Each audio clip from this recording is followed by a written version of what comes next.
C'était une idée qu'on avait eue avec Julien en fait. Donc c'était de laisser des zones vraiment en libre évolution, si on peut appeler ça, qu'on va laisser croître plus longtemps qu'une tonte régulière. Donc le but c'est vraiment de laisser pousser l'herbe assez haut. Ce qui est sûr c'est que ce sera bénéfique pour plein d'espèces. Donc là on a défini 3 grandes zones qu'on va voir hein, aux images. Donc il y en a une première, puis un passage, une deuxième qui intègre l'arbre dans le passage.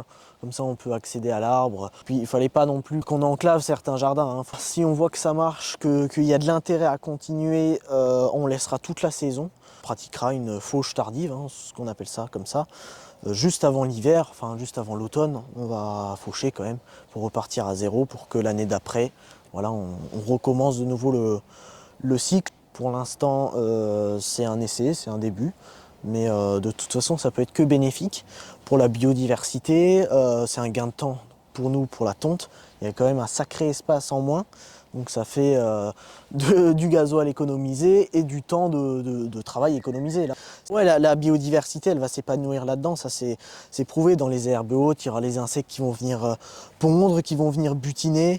On n'aura plus de sol ras comme c'est le cas par exemple juste à côté. Hein. C'est très pauvre. Hein. Je veux dire, il y a quelques gazons, il y a quelques... Voilà, mais quand c'est ras, c'est assez pauvre finalement.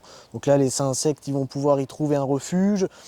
Voilà, pondre, se reproduire, etc. Tout un cycle. Hein.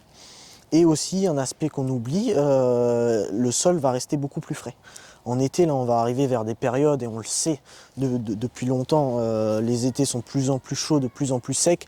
Alors ça varie encore, hein, c'est très irrégulier, mais on constate quand même ça. Et là, ce qui est très bien, c'est que ces zones-là qui sont plus hautes, elles vont garder une fraîcheur beaucoup plus importante au sol, comparé à un sol tondu classique, qui va vraiment, il y a quelques millimètres d'herbe. Bah là, dès qu'il fait chaud et sec pendant quelques jours, quelques semaines, ça va sécher très vite, ça jaunit, et là, bah, il n'y a plus aucune vie, hein, c'est entre guillemets un désert.